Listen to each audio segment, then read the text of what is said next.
Yeah, Avalon and confrontation.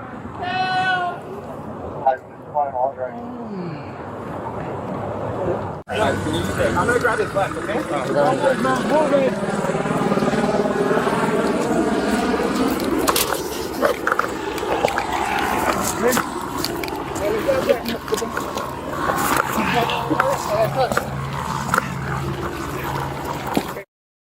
After being taken into custody, the officers rendered medical aid to Hernandez by placing him in a recovery position until paramedics arrived.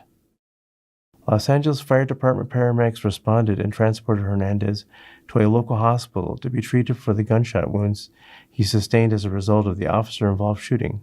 While there, medical staff determined that his wounds would require further treatment and admitted him into the hospital.